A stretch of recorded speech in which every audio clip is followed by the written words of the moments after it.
Saya akan melanjutkan respon bauran kebijakan Bank Indonesia. Bank Indonesia terus memperkuat bauran kebijakan untuk menjaga stabilitas dan momentum pemulihan ekonomi nasional.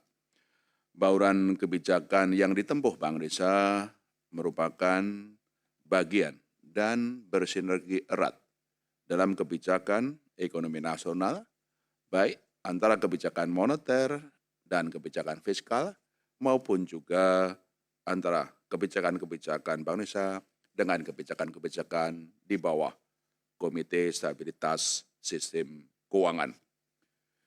Dalam menghadapi dan di tengah gejolak ekonomi global dan juga dalam rangka menurunkan inflasi, kebijakan moneter tetap difokuskan untuk menjaga stabilitas, pro-stability. Sementara itu, kebijakan Bank Indonesia yang lainnya, yaitu kebijakan makroprudensial, digitalisasi sistem pembayaran, pendalaman pasar uang, serta program ekonomi keuangan inklusif dan hijau, terus diarahkan untuk mendorong pertumbuhan pro-growth. Sejalan dengan arah bauran kebijakan tersebut, di bidang moneter, Bank Indonesia terus memperkuat kebijakan moneter untuk menjaga stabilitas melalui penguatan dan optimalitas kebijakan suku bunga, stabilisasi nilai tukar rupiah, dan memperkuat kecukupan cadangan devisa. Bank Indonesia sejak Agustus 2022 dengan secara terukur menaikkan suku bunga kebijakan moneter BI 7-day reverse repo rate sebagai langkah untuk secara front-loaded, preemptif, dan forward-looking dalam memastikan terus berlanjutnya penurunan ekspektasi inflasi dan inflasi ke depan. Bank Indonesia meyakini dengan kenaikan suku bunga kebijakan moneter BI 7-day reverse repo rate sebesar 225 basis point hingga menjadi 5,75% pada Januari 2023 memadai untuk memastikan inflasi inti tetap berada dalam kisaran 3 plus minus 1% pada semester 1 2023 dan inflasi indeks harga konsumen IHK kembali ke dalam sasaran 3 plus minus 1% pada semester 2 2023. Kebijakan stabilisasi nilai tukar rupiah juga terus dilakukan dalam rangka mengendalikan inflasi barang import, imported inflation. Dan hal ini diperkuat dengan operasi moneter falas termasuk implementasi instrumen berupa term deposit falas dari devisa hasil ekspor DHE sesuai mekanisme pasar yang peraturan Bank Indonesia telah kami keluarkan pada 20 Desember 2022. Cadangan devisa juga terjaga tinggi, yang pada akhir 2022 tercatat 137,2 miliar dolar Amerika. Dan tingkat kecukupan cadangan devisa ini melebihi dari standar internasional dan juga lebih memadai untuk sebagai instrumen menjaga stabilitas nilai tukar rupiah.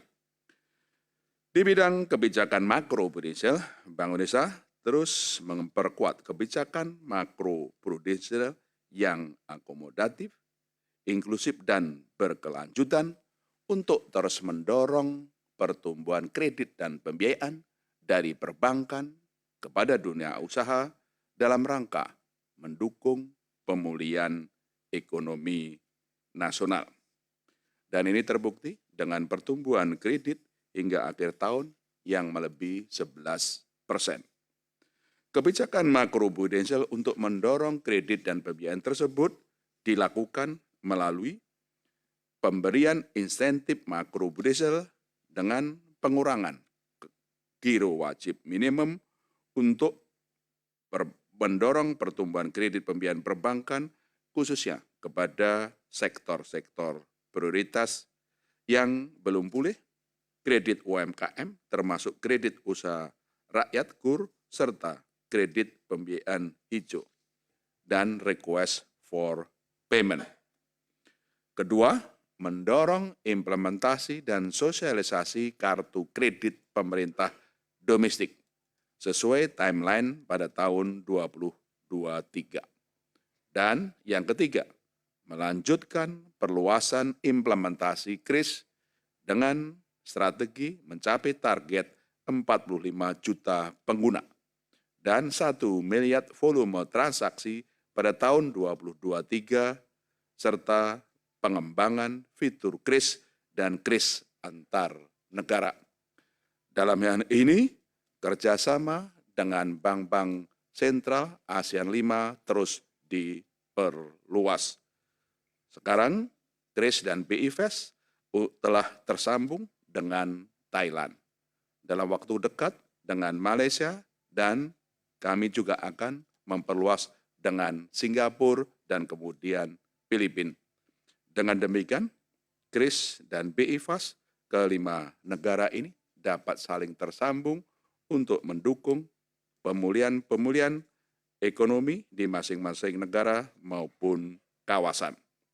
Bank Indonesia juga terus meningkatkan kerjasama internasional dengan memperluas kerjasama dengan bank sentral dan otoritas negara mitra lainnya, serta memfasilitasi penyelenggaraan promosi investasi dan perdagangan di sektor prioritas bekerjasama dengan instansi terkait.